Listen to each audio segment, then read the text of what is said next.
Washington Democratic Congressman Adam Smith joins me now. He's the ranking member of the House Armed Services Committee. So, Congressman Smith, always great to see you. Thanks for joining us. First of all, let's get your reaction to Hamas's partial acceptance, but its acceptance to two very big pillars of the Trump peace plan. Your reaction?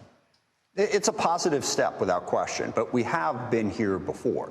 Over the course of the almost 2 years now of this conflict, there have been a lot of negotiations, a lot of offers on the table. So we've got a long way to go to make sure that both sides, both Hamas and the Israeli government, ultimately agree.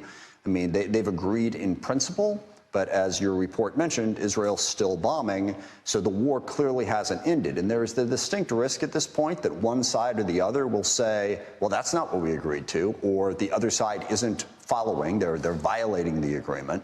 So we got a long way to go before we get to peace here, but it is a positive step. Let's just hope that it continues and it actually gets to an actual end to the war.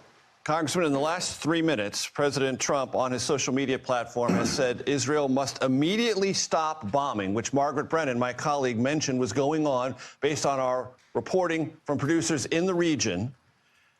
That already suggests you're onto something, that there might be tension right now as we're discussing this between the White House and the Israeli government. Well, I'm glad that President Trump is making those forceful statements.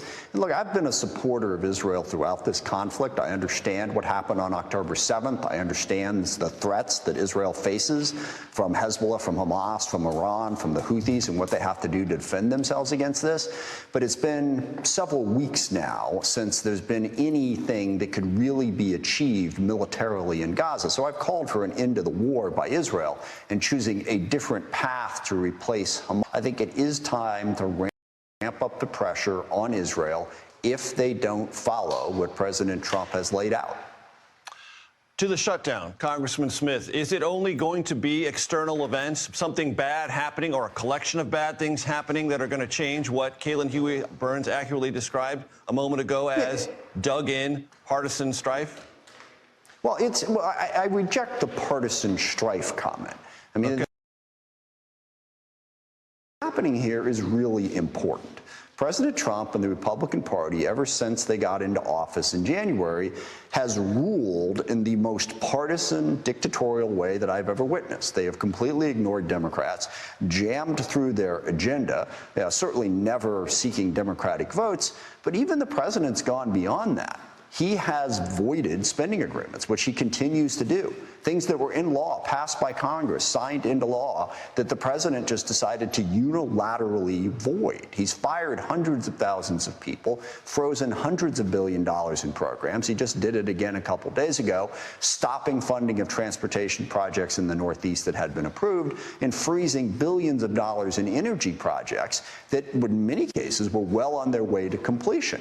He has ruled and said, Democrats don't matter, we're not talking to you. And now, as we try to negotiate how to continue that budget, the Trump budget that we feel is having such a devastating impact, Mike Johnson said, we don't care what you have to say. We're not interested in talking to you. This is what you have to vote for.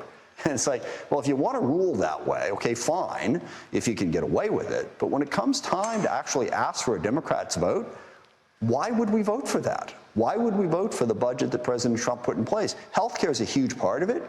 Certainly, if this goes forward, as has been well documented,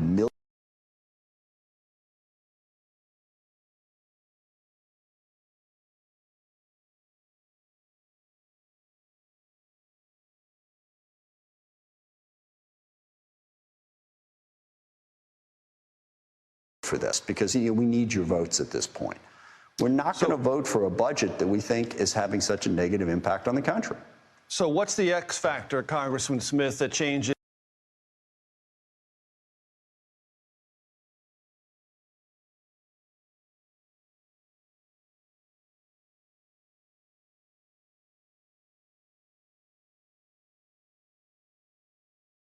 What's the X factor that changes the calculus? Well, the X factor is the Republicans wake up and realize that if you need Democratic votes, you have to negotiate. I mean, it's been just astonishing to listen to Mike Johnson say, I'm not going to negotiate. In fact, I heard him say on an interview I was doing earlier today that, well, we don't have anything